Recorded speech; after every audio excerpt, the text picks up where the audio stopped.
pagdeklarar kay Soto bilang bago nga Senate President sa Pilipinas.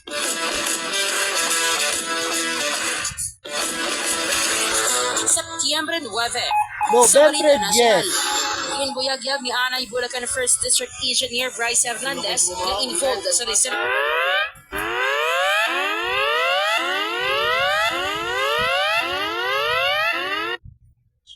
Jinggoy Estrada kay Joel Villanueva sa ginaligar maanomalia nga flood control projects. Lakip man sa ginsambit niya amo sa former DPWH 1st District Engineer Henry Alcantara kag Undersecretary Robert Bernardo. Sabi ni Senator Marcoleta, ligtas ka na. Hindi po ito totoo. Si Senator Jinggoy Estrada, Senator Joel Villanueva, Yusek Robert Bernardo at D. Alcantara. Ang kapaing sang pahayag ni Anay Bulacan 1st District Assistant Engineer Bryce Hernandez. Mapaskog naman niya ginpanginwala ni Estrada ang akusasyon ni Hernandez kaginhangkat ini nga magpaidalom sa lie detector test. These claims are not only malicious, they are blatant lies. Gintawag naman ni demolition job ni Senator Villanueva ang pahayag ni Hernandez. Pinalaki po ako ng magulang ko na naniniwala ako sa langit at impyerno. Incite in contempt ng Senate Blue Ribbon Committee si Hernandez matapos makapila ka beses sa ginpanginwala ang impormasyon may kantanan sa iyang pagpadulong sa kasino.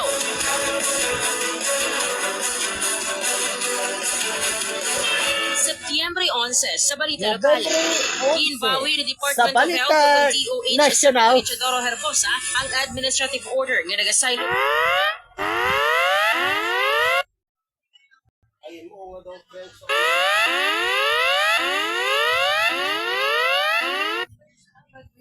Saylo kay Western Visayas Medical Center o kung WVMC Chief Secretary kag 1st District Congressman Janet Garin.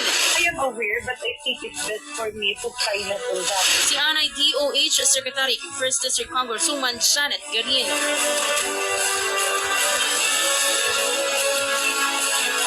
Sa balita internasyonal, patay si conservative activist kag Turning Point USA co-founder Charlie Kirk matapos gintiro samtang nagapatigayon sa isa ka speaking engagement sa Utah Valley University. Naghalin ang shooter sa rooftop malapit sa venue sa American Cavac Tour event. Tadak pa ng suspect among 22 anyos si Tyler Robinson sa Washington City, Utah na ginapahayag hindi konforme sa parindugan sa activist.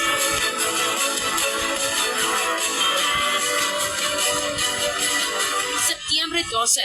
November 14. Nagtaog si Pavia SB member JP Peñol sa pagka-presidente. Alagaan hanggang sa oras ng kamatayan at makakapiling sa kabilang buhay. Ganun ang pananabik sa atin ng Panginoon na lumapit tayo sa kanyang awa.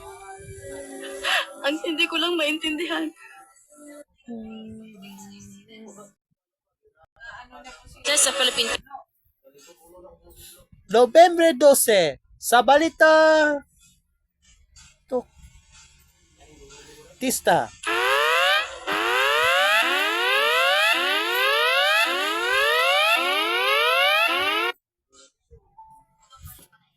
Councilors League o kon PCL Iloilo Chapter Election. Nakakuha sa 235 ka boto si Piñol, samtang nakakuha naman sa 177 ka boto si former mayor kag subong New Lucena SB member Lizelle Mondihar Sibille. Rest assured, we will try our best to make PCL Iloilo known, not just because of our number. Ng Diyos! Alisin yan sa aking harap, akap na sa magkamali akong lumuhod at sumangka sa Kanya.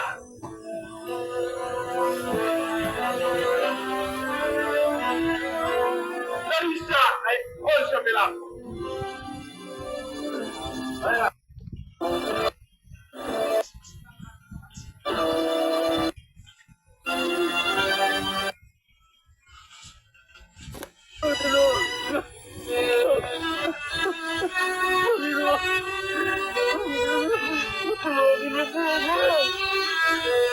Hindi malayang tutulan ng Cesar ang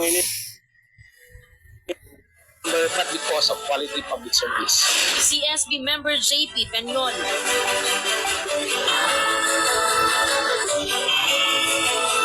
Sa balita lokal. bakal. Nangin madinalago naging patigayon nga Ormen Blood Donation Marathon kag Maria Colina Canoy Feeding Program sa Barangay Cubay, Haro, Iloilo City. Nagkabaton sang tag 5 kilos ang bugas. Produkto halin sa ACS ka gift pack halin sa Ormen Foundation Incorporated. Ang mga successful blood donors nagkatagman sang libre nga reading glasses, mga bulong kag FBS testing. Ang Iloilo City Integrated Lions Club, ang Coast Guard Western Visayas District naman ang naghatag sang libre nga legal consultation, haircut kag nagdonar sang basurahan sa barangay.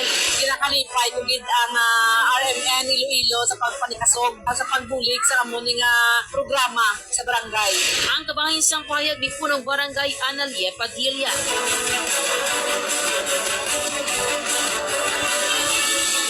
Sa balita nasyonal, ginbuyagig sa Malacanang ang ngalan sa pila ka miyembro sang Independent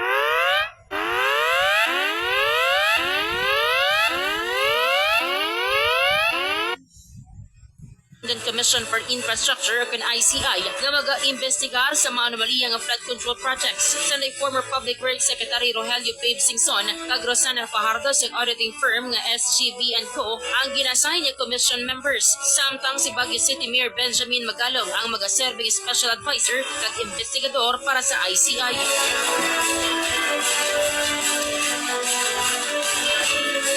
Sa muman nga daw, wala ginpaboran sa Office of the Prosecutor sa International Criminal Court o ICC ang request ng legal team ni former President Rodrigo Duterte para sa interim release ni. Ginsiling ni Deputy Prosecutor Mame Manjayan Yang nga dapat ibasura ang hingyo sa kampo ni Duterte bangod nga wala nila ginakilala ang otoridad sa ICC.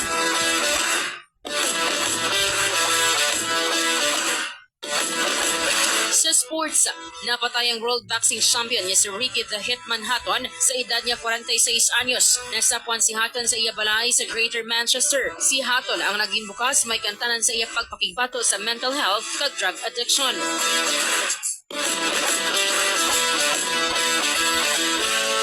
Setyembre 17.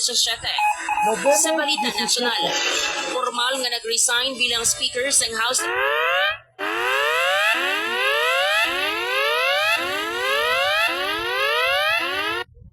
of Representatives si Leyte 1st District Congressman Ferdinand Martin Romualdez bangod sang ginaligar nga kahilabtanan sila sa korupsyon sa flood control projects. With a full heart and a clear conscience, I tender my resignation as Speaker of the House of Representatives. Ang kabahin sang pahayag ni Romualdez kindeklarar si Isabela Province Congressman Faustino Bucci III bilang bago nga Speaker of the House. Sa iya pinakauna nga speech, kinako ni Speaker D nga mayara sang kakulangan ng Kamara kag ginpasiguro nga iya inipunan kag kinuan ang ilahanay. Ako po ay kaisa ng ating mahal na Pangulo sa kanyang layunin na linisin ang pamahalaan upang tayo ay pumangon muli. Ang kabahin sa nanging speech ni House Speaker Faustino Bucci III.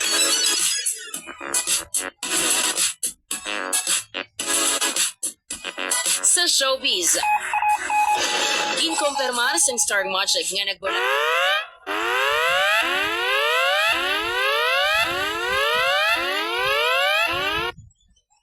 agay na ang celebrity couple nga sa Julia Barreto kag Gerald Anderson. Sa official statements ng management, nagkasaad nga mutual ang nanging desisyon sang duha na tapuson na ang ilang masobra 4 ka tuig nga love story.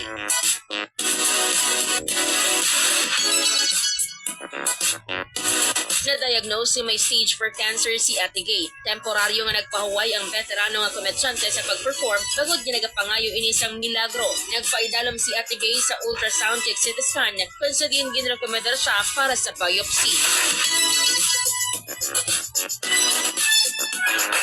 Setyembre 21. Sa balita na